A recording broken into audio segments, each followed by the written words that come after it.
आप देख रहे हैं कुरुक्षेत्र। ब्रेक के बाद एक बार फिर से आप सबका बहुत बहुत स्वागत है। कॉमन सिविल कोड को लेकर के हम बात कर रहे हैं। कॉमन सिविल कोड चाहिए, आखिर क्यों बीजेपी का मुद्दा रास आया शिवपाल यादव को, और शिवपाल यादव ने इस मुद्दे को लेकर के कहा कि अब इसको बढ़ाना है, अब आगे इसको लेकर के लड़ना और संगठन को और भी ज्यादा मजबूत करना है। मैं एक बार फिर से बीजेपी के प्रवक्ता कृष्ण मोहन पांडे जी के पास आ रहा हूं। कृष्ण मोहन पांडे जी, अखंड भारत की जब हम बात करते हैं, अखंड भारत का सपना तो तभी साकार हो पाएगा जब सब लोग एक छत के नीचे होंगे और सभी लोग आप लोगों की ज्यादातर किस तरीके से पार्टी की नीतियों से प्रभावित हो रहे हैं, तो कैसे ये चीजें साकार होंगी ये बताइए, और जहां जहां पे पेचीदगियां आ रही हैं उनको कैसे दूर करेंगे कील काटे, ये बताइए।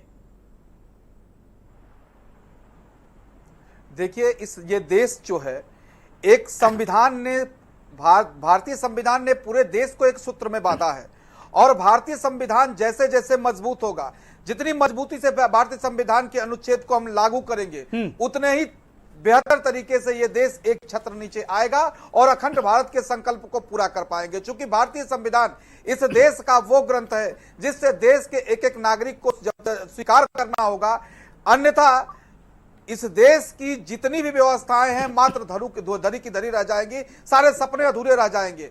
तो मैं भारतीय जनता पार्टी का एक कार्यकर्ता होने के नाते और इस देश का एक नागरिक होने के नाते इस बात को बड़ी मजबूती से और जिम्मेदारी पूर्वक कहता हूं कि भारतीय संविधान को मजबूती से लागू करना होगा और कॉमन सिविल कोड उसी संविधान का एक हिस्सा है।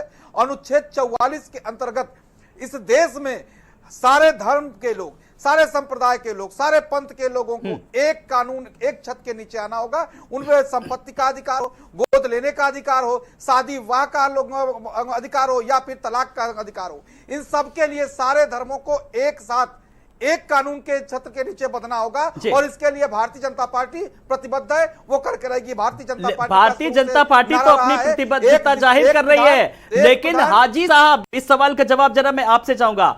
विरोध के सुर भी उसी मात्रा में तेज हो रहे। पवन जी जरा सुनेंगे, मैं आपके पास आऊंगा। हाजी हसन जी से एक मैं पहले जी आ रहा हूं, मैं पहले हाजी जी से एक प्रतिक्रिया ले लूं, क्योंकि विरोध को लेकर के जैसा कि आपने कहा मुस्लिम पर्सनल लॉ बोर्ड है, उसको विरोध है साफ तौर पर, क्योंकि अगर कॉमन सिविल कोड आ जाएगा तो वो जो तलाक और शरीयत जैसे तमाम सारे जैसे ऐसे मामले सामने आते हैं, उनको लेकर के शायद इतनी आजादी नहीं रहेगी, अभिव्यक्ति की आजादी की नहीं रहेगी। हाजी साहब से सवाल का जवाब ले लूं जरा, मैं फिर मैं आऊंगा। पहली चीज तो बताऊं कि ये तलाक आलोक जी, मैं थोड़ा सा समय लेना चाहूंगा।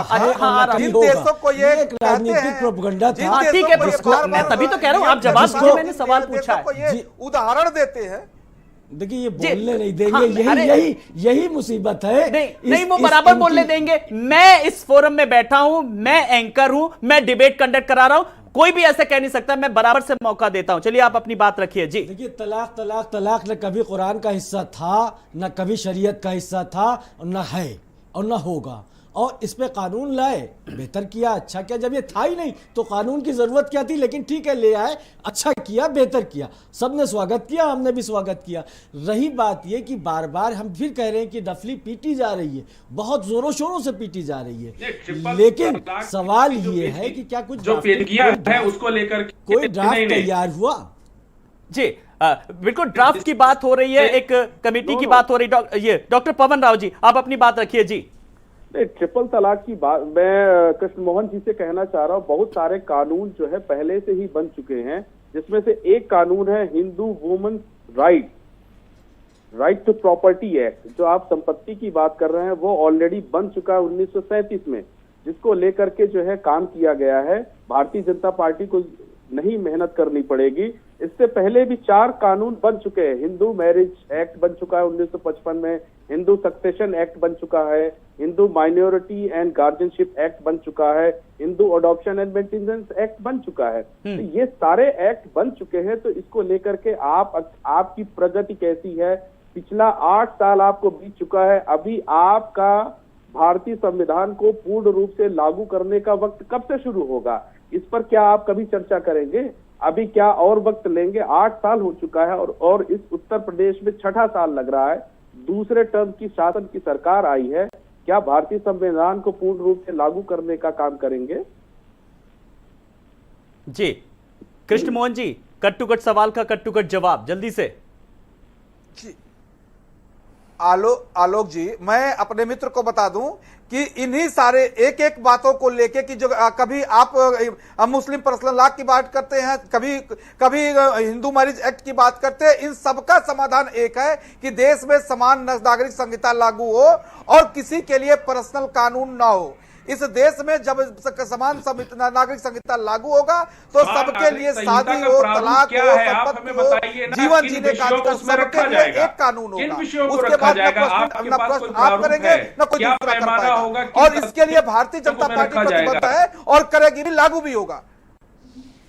दूसरी बात हमारे मित्र ने कहा कि अलग अलग, मौलाना साहब ने कहा कि अलग अलग कानून है हमारे पास होता है। हम देखिए, जो बदलाव होते हैं तो बदलाव यदि सुंदर हो, ठीक हो, समाज की बेहतरी के लिए हो, देश के बेहतरी के लिए, तो उसको स्वीकार करना चाहिए। इस देश में सती प्रथा था, उसके लिए कानून आया, इस देश ने स्वीकार किया।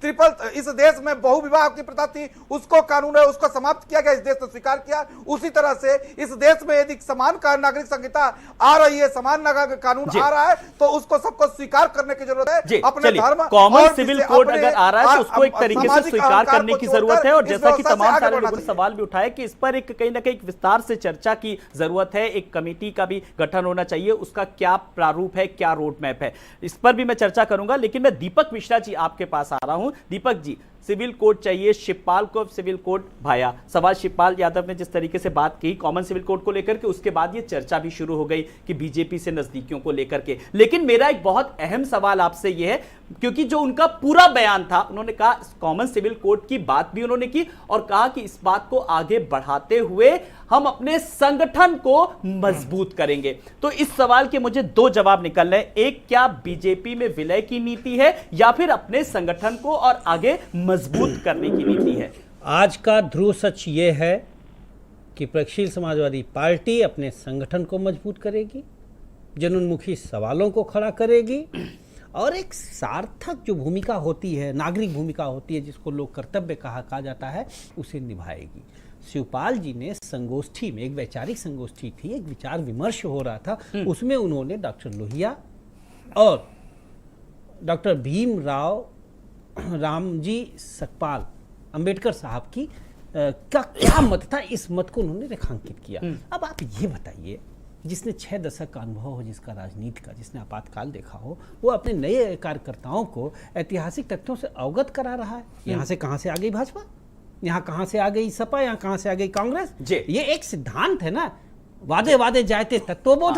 आप क्या चाहते हैं, राजनीति तत्वबोध से दूर हो जाए? जी राजनीतिक यही सवाल है दीपक जी, यही सवाल है कि शिवपाल का जिस तरीके से जो कद है, जो राजनीतिक अनुभव है, किस तरीके से उन्होंने पार्टी को खड़ा किया है, अपने अनुभव से, अपनी मेहनत से सींचा है। एक इसी पर मेरा सवाल यह कि उनके साथ तमाम कार्यकर्ता जुड़े हैं। अब कार्यकर्ताओं की भी अपनी उम्मीद है कि वो भी विधायक बनेंगे, वो भी सीएम बनेंगे। उनके लिए क्या संदेश है, ये बता दीजिए जरा आज।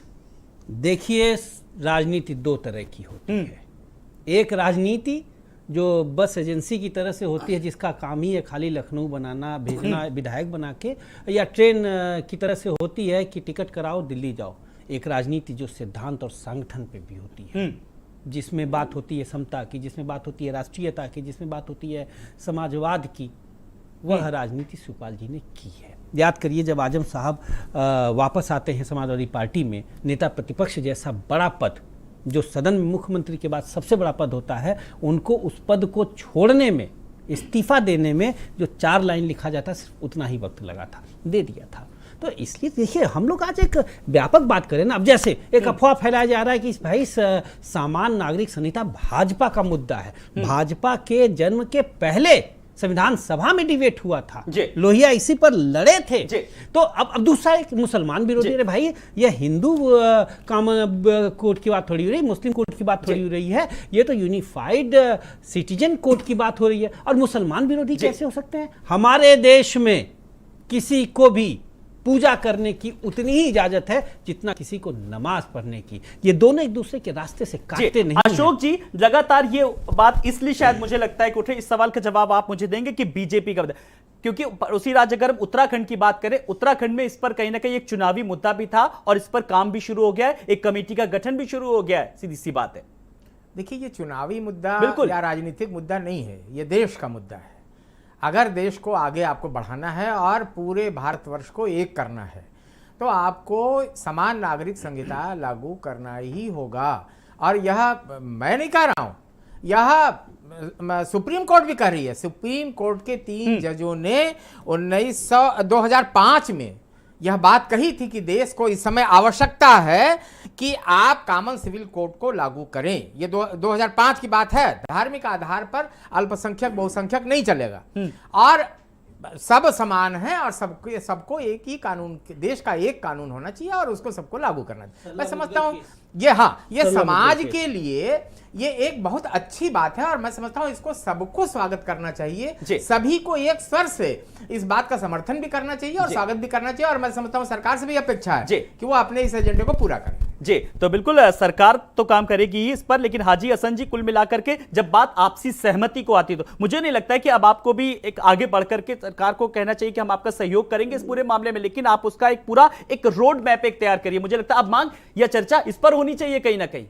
देखिए, सवाल ये है कि अभी अभी हमारे दोस्त, हमारे भाई सिन्हा साहब ने कहा कि अब भारत को एक होने का वक्त आ गया। अरे भारत हमेशा से एक है, कभी भारत अनेक नहीं था। भारत एक ही है, अनेकता में एकता, यही इसकी खूबसूरती है जो सारे विश्व में पहचानी जाती है।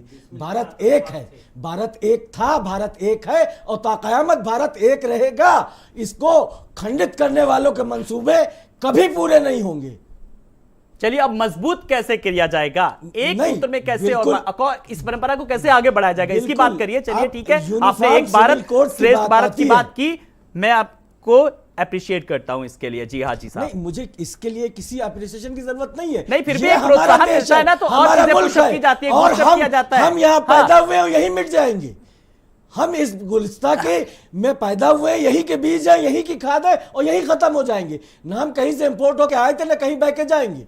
हमें कहीं नहीं जाना है, हम यहीं रहेंगे। रही बात कॉमन सिविल कोड की, तो सवाल ये है कि अब ये राज्यों का वो नहीं रह गया, अब ये केंद्र का मुद्दा हो गया।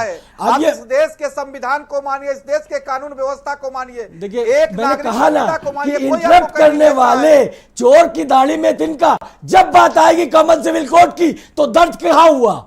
जब बात आएगी कि सब पक्ष एक बात पे आ जाए, एक प्लेटफॉर्म पे आ जाए, तो यही खड़े होंगे। यही विरोधी है, यही तो विरोधी है, क्योंकि ये तब भी नहीं चाहते थे और ये अब भी नहीं चाहते। का एक एक नागरिक इस देश का है और इस देश के संविधान के कानून को जो मानता है उसको कहीं जाने की जरूरत नहीं। कौन नहीं मानता? आप नहीं मानते होंगे, शायद आपकी मंशा होगी, आपके मस्तिष्क में चल रहा होगा कि मैं संविधान को नहीं मानूंगा, इसलिए आप ये कह रहे हैं। कौन हिंदुस्तानी ऐसा है, कौन भारतीय ऐसा है जो विदेश में भी जाना हो भारतीय संविधान को ना मानता? या तो आप किसी एक का उदाहरण दीजिए, आपको किसी एक का उदाहरण दीजिए। आपके मन में बार बार विचार आता है कि जाना है, अन्यथा इस देश में जाने का प्रश्न कहां से उठता है। इस देश का नागरिक इसी धरती पर पैदा हुआ है। आपको ये बता रहे हैं, हम कहीं से आए थे, कहीं बह के जाते हैं, हम यही पैदा हुए और यही मिट जाएंगे।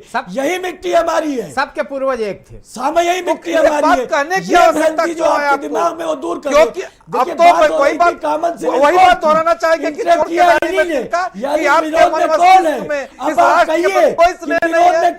कहीं जब बात होगी कि अब जो इस देशों का नागरिक है, इस देश को अपनी मातृभूमि मानता है, वो क्यों कहीं जाने की बात करेगा? वो तो अपने अधिकारी की बात करेगा, इस देश को मजबूत करने की बात करेगा, अखंड भारत करने की बात करेगा। इस देश ये चलिए, कृष्ण मोहन पांडे जी, जब कॉमन सिविल कोड को लेकर के बात चल रही है, जब मुस्लिम संगठन के किस तरीके से आजी जी उन्होंने अपनी सहमति जताई है, तो मुझे लगता है कि अब किसी को कोई आपत्ति नहीं होनी चाहिए। अब काम इस पर होना चाहिए, एक लेआउट तैयार करना चाहिए, एक रोड मैप तैयार होना चाहिए। अब थोड़ा आगे की बात अगर करें तो कृष्ण मोहन जी, अब आपको इस पर चर्चा करनी चाहिए कहीं ना कहीं। ठीक बात आलोक जी, भारतीय जनता पार्टी इस पे विचार कर रही है। देखिए, उत्तराखंड में हमारी सरकार, गोवा में हमारी सरकार है, हमने उस पे काम किया। उत्तराखंड में हमारी सरकार है, हम चालू कर रहे हैं। अब केंद्र में इसमें बातें शुरू हो गई और आने वाले सत्र में आप देखेंगे, आने वाले सत्र में देखेंगे कि समान नागरिक संहिता के लिए हम बिल लेके आएंगे और उसमें देश के अधिकतर माननीय सांसद उसका समर्थन करेंगे और देश में समान नागरिक संहिता लागू होगी। ये हमारी परिकल्पना रही है। अब यानी कि बहुत जल्दी ये बिल आ सकता है। अगर ये बिल आएगा तो फिर डॉक्टर पवन जी, आप किस बिल्कुल, तरीके का बिल भारतीय चाहते हैं, संविधान उसका किस तरीके की उसमें भारतीय प्रावधान हो, संविधान जरा मैं की आपके और सुझाव भी देश चाहता हूं, क्योंकि आपने बड़ी स्टडी की है जी। डॉक्टर पवन राव जी, आपका अगला बयान जी सुनेंगे, डॉक्टर पवन जी को अब सुनेंगे, मैं पूरा मौका दूंगा जी। डॉक्टर पवन जी अपनी बात रखिए, अब सरकार ने कह दिया अब इस पर आगे काम करेगी जी। नहीं, मुझे लगता है कृष्ण मोहन जी की अभी तैयारी नहीं है। ड्राफ्ट जब बनेगा हाँ। तो ड्राफ्ट को लेकर के बहुत सारी जो है पेचीदगियां हैं। वही तो मैं कह रहा हूं, आप सुझाव दे दीजिए ना। पेचीदगियां ये हैं कि इस देश में जब तक बाबा साहब के सपने को अगर आप पूरा करना चाहते हैं तो बाबा साहब ने जो पहली बात कही कि इस देश में जो जाति व्यवस्था है जब तक उसका उन्मूलन नहीं होगा तब तक इस देश में जो नागरिकों को हक और अधिकार मिलने चाहिए वो पूर्ण रूप से नहीं मिल पाएंगे। नागरिकों में जब तक समानता धार्मिक या सामाजिक रूप से नहीं आएगी, कॉमन सिविल कोड का दायरा क्या होगा उसका पैमाना हम निश्चित नहीं कर पाएंगे। पेचीदगियां और आएंगी कि हमारी शैक्षिक व्यवस्था क्या होगी, हमारी एम्प्लॉयमेंट की क्या व्यवस्थाएं होंगी, क्या उसको लेकर कृष्ण मोहन जी या भारतीय जनता पार्टी ने कोई तैयारी की है। ये एक बड़े विषय हैं। जब हम कॉमन सिविल कोड की बात करेंगे तो हम पूरा ओवरऑल बात करेंगे कि इस देश की जो सामाजिक व्यवस्था है वो कैसी है और उस सामाजिक व्यवस्था को हम कॉमन सिविल कोड या उसके लेकिन फॉर्म में ठीक है, समान संहिता के रूप में कृष्ण मोहन कैसे ला पांडे जी, सकते हैं? जैसा कि सवाल उठाया कि डॉक्टर पवन जी ने भी कि एक सामाजिक और धार्मिक की भी बात की, एक बड़े बिग ब्रॉड पैमाने पर उन्होंने बात की है। भाई कोई भी बिल लाती सर पर उसमें भी विशेषज्ञ होते हैं, उसमें भी कमेटी होती है, ये चीज आप कैसे समझाएंगे फिर? अगर अभी तो सवाल उठेंगे बहुत सारे। आलोक जी, मैं आपको बता दूं कि भारतीय जनता पार्टी कोई भी बिल लाएगी, कोई भी आप देखेंगे कि एनआरसी आई, सीए आया तो हमने लोगों से उनसे उनके उपाय मांगे, उनसे विचार मांगे। उसी तरह से कॉमन सिविल कोड पे हम लोगों से राय मांगेंगे, लोगों की क्या राय है और उस पे क्या सुधार किया जा सकता है, और सबके बाद एक बड़े परिप्रेक्ष्य में जब सबकी राय ले लेंगे तो भारतीय जनता पार्टी एक बिल लेके आएगी जो लोगों की आम सहमति होगी, और उस पे जो कॉमन सिविल कोड जो संविधान सम्मत है उस पे हम आगे बढ़ेंगे। ठीक है, चलिए हाजी साहब, आपकी मुस्कुराहट बता रही है, आप कुछ कहना चाह रहे हैं कि लगता है आपको कुछ सहमति नजर आ रही है। जी जी सुनेंगे हाजी जी को। हमें बड़े अजीब सा लग रहा है, उदाहरण इनके कितने बचकाने हैं। अच्छा। संवैधानिक पद पे बैठा हुआ आदमी इतनी बड़ी विश्व की सबसे बड़ी पार्टी का प्रवक्ता इस तरह से ऐसी बच्चों जैसी बातें करता है तो हंसी आती है। नहीं, कि देखिए इन्हीं ने कहा कि अगले सत्र में लाएंगे, यानी तैयार है, और अभी तक किसी से चर्चा हुई नहीं, और इन्हीं ने उदाहरण जिस चीज का दिया तो उस पर मुस्कुराने ज्यादा हंसना चाहिए कि जहां पे बिल पकड़ा के पास कर दिया गया तो अगर यही समय देना है और इसी तरह से लाएंगे तो जिस तरह से आधी आबादी उस बिल के खिलाफ खड़ी थी वही ये चाहते हैं फिर से हो, तो क्यों नहीं है अभी से उस बिल को उस रात को समाज के सामने शो करते, उसमें विवेक करते, उसमें बात करते, ये कह रहे नहीं अगले सत्र में हम लेके आएंगे। भाई यही होती है, यही चर्चा होती है। अच्छा दीपक जी, मुझे इस सवाल का आप जरा जवाब दे दीजिए, क्योंकि आज ये पार्टी आपकी पार्टी का मुद्दा जब शिवपाल जी कहते हैं उस वक्त आप खड़े हुए थे उनके साथ में, इसलिए मैंने ये सवाल आपसे किया। इसमें बचकानी ऐसी कौन सी बात हो गई जी? अगर सुझाव अगर मांग रही है और अगले सत्र में लाने की बात कर रही है, चर्चा होगी, पहले सुझाव मांगे जाएंगे जी।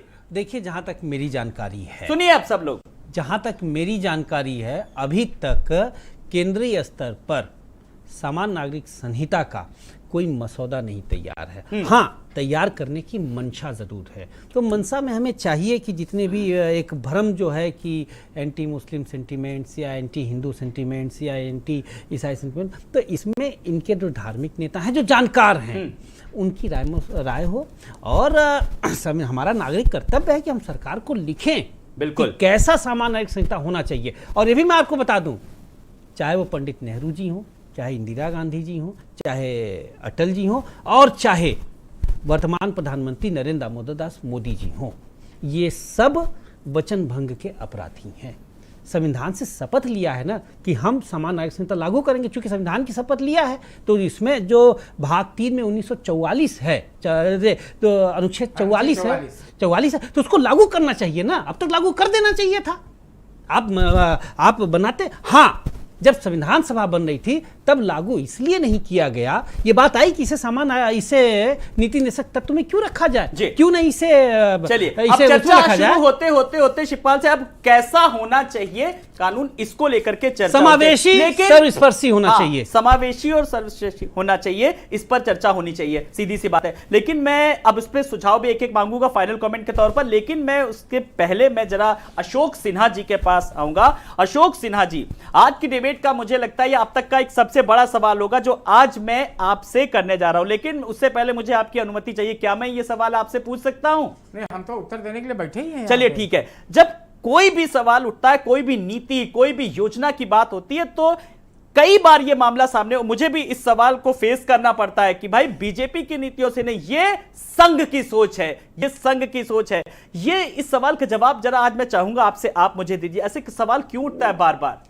संघ की सोच यही है कि इस देश के नागरिक सशक्त हों, एक मत से हों, और इस देश में जो कानून लागू हो वह सभी पर समान रूप से लागू हो, यानी समानता और समरसता, यह दोनों वो बीज मंत्र है हमारा। अब जहां तक इसके प्रस्तावना, ड्राफ्ट या विरोध और समर्थन की बात है, तो भाई गोवा में ईसाई भी रहते हैं, मुसलमान भी रहते हैं और हिंदू भी रहते हैं। गोवा में 1867 से जब लागू है कॉमन सिविल कोड, और किसी को कोई आपत्ति नहीं है, पूरे देश में भी यही बात विषय रहेगा, पूरे देश में भी यह बात अगर सामने आएगा, और सबके सहमति से आनी चाहिए, कोई बात सबकी सहमति होनी चाहिए, और किसी को किसी पर ऐसा न लगे कि वो हमारे पर थोपा जा रहा है, बल्कि वह इस प्रकार से हो कि सबको सहूलियत हो और सब कायदे से सब समरस होकर रह सके। यही कॉमन सिविल कोड की मंशा है, और मैं समझता हूं सरकार इसे जरूर पूरा करेगी, और इसके लिए व्यापक बहस किया जाएगा। बिल्कुल, एक बड़े पैमाने पर कहीं ना कहीं बहस की जरूरत है, सुझाव की भी जरूरत है। तो बस मेरा छोटा सा सबसे ये सवाल है, डॉक्टर पवन जी, कैसा होना चाहिए और क्या कुछ सुझाव देना चाहेंगे? जल्दी से एक फाइनल कमेंट। देखिए, भारतीय जनता पार्टी ने अपने जवाब तो कहे हैं, लेकिन जिस तरह की सरकार इस देश और उत्तर प्रदेश या इस देश के अन्य राज्यों में भारतीय जनता पार्टी की चल रही है, वहाँ बहुत ही कम उम्मीद है कि वहाँ पर चर्चा और परिचर्चा हो सके। जिस तरह से इस देश में एक तरफा जो सरकार चल रही है वो किसी की सुनने वाली नहीं है, तो मुझे अभी बहुत ही कम उम्मीद नजर आ रही है कि कॉमन सिविल कोड को लेकर के कोई बेहतर चर्चा होगी। चलिए, आपने तो अपनी मंशा जाहिर कर दी। हाजी हसन जी, जब सुझाव होगा तो आपको क्यों लग रहा है, क्योंकि उन्होंने तो डॉक्टर पवन जी ने तमाम सारे सवाल उठा दिए, देखिए आपको कितनी उम्मीद है? देखिए, आपका सुझाव मांगा जाएगा, फोरम में रखा जाएगा, आप बताइए। बिल्कुल, जो मुस्लिम पर्सनल लॉ एक्ट है उसकी रोशनी में और उससे बेहतर और कौन सी व्यवस्था जिसमें सभी समान हो दी जा सकती है, हम उसका स्वागत करेंगे। हमेशा हम राष्ट्र के साथ हैं, हम देश के साथ हैं, हमने कुर्बानी दी है, हमने अपना घर बार दिया है, सब कुछ छोड़ा है, हम फांसी के फंदों पे झूले हैं, हमने अंग्रेजों से पंजा लड़ाया है इसी बात के लिए। हमारा सपना यही था कि हिंदुस्तान एक ऐसा हिंदुस्तान हो जिसकी सारी दुनिया में जिसको सलाम हो। तो हम चाहेंगे कि ऐसा ही हिंदुस्तान की, फिर से ऐसे ही भारत की, फिर अब मौजूदा सरकारें भी उसी दिशा में लेके जाएं। जी बिल्कुल, मौजूदा सरकारें उस दिशा में ले जाएं। लेकिन सवाल यह है कि दीपक जी, मैं आपके पास आ रहा हूं। समान नागरिक संहिता की शिवपाल यादव ने कहा पैरवी करेंगे, और शिवपाल के मन में आखिर क्या है, इस सवाल का भी जवाब चाहूंगा। और आखिर अब क्या शिवपाल के मन में जो आया है और चाचा भतीजे के क्या खिलाफ चल रहे, ये सवाल भी जनता के जहन में। जरा मैं चाहूंगा जरा 2-3 सवालों का जवाब आप क्लब करके दे दें। समान नागरिक संहिता ऐसी होनी चाहिए जिसमें सब भाव हो, जो लोहिया और अंबेडकर और महात्मा गांधी जी के सपनों के अनुरूप हो, और समान नागरिक संहिता में सबको लगे कि एक समत्व का भाव सशक्त हुआ है। और एक चीज और है, इसको लेके जो भी भ्रांतियां हों, चाहे 1948 में थी, चाहे 67 में थी, हम सबको मिलकर इस भ्रांति को दूर करना होगा। जी, भ्रांति को दूर करेगा, और बिना संघ की अनुमति के या उसके सुझाव के क्या ये संभव है? जल्दी से अशोक जी। संघ समाज के लिए समर्पित है, समाज के हित में जो बात होगी संघ उसको आगे बढ़ाएगा, और इसीलिए मांगा जा रहा है कि ये कॉमन सिविल कोड या यूनिफॉर्म सिविल कोड यह सबके हित में है, देश के हित में, देश की अखंडता के हित में, इसलिए इसे जरूर। चलिए, कृष्ण मोहन पांडे जी, कैसे यकीन दिलाएंगे कि सबको साथ लेकर के चलेंगे और सबके सुझाव आमंत्रित है? जल्दी से, बस 30 सेकंड में मुझे एक फाइनल कमेंट आपसे चाहिए, कृष्ण मोहन जी। देश के जितने भी नागरिक संगठन हैं, देश के बुद्धिजीवी हैं, सारे धर्मावलंबियों के जो बौद्ध प्रमुख लोग हैं, सबसे मिलकर उनसे परिचर्चा करेंगे, और उनको विश्वास में लेने के बाद से इस देश में जो एक फाइनल आउटपुट आएगा, उस पे इस देश की समान नागरिक संहिता संविधान सम्मत उसको प्रस्तुत। चलिए, मेन बस यही हो कि फाइनल जो आउटपुट आए वो बेहतर आए, कहीं ना कहीं उसमें एकता का संदेशा हो, उसमें धार्मिक और सामाजिकता का संदेशा हो। बड़ी बात यह है। बहुत बहुत शुक्रिया आप सब मेहमानों का, अशोक जी आपका भी, दीपक जी आपका भी, हाजी जी आपका भी, डॉक्टर पवन राव जी आपका भी बहुत बहुत शुक्रिया, कृष्ण मोहन पांडे जी आपका भी बहुत बहुत शुक्रिया। तो आप सब ने किस तरीके से बेबाकी से अपनी बात रखी, कॉमन सिविल कोड को लेकर के आज हमने बात की। लोहिया और अंबेडकर ने भी यही मांग की थी, ये बात शिवपाल यादव ने आज साफ तौर पर कहा, और उन्होंने इस चीज को लेकर के जोर दिया कि इस मांग को आगे बढ़ाएंगे और अपने संगठन को मजबूत करेंगे। ऐसे में सवाल भी ये सामने निकल करके आया कि अपने संगठन को और आगे बढ़ाने की ओर अग्रसित हो रहे हैं या फिर ये संगठन बीजेपी में विलय होगा। ऐसे तमाम सारे सवालों के जवाब आज हमने आए हुए मेहमानों से लिए। नमस्कार।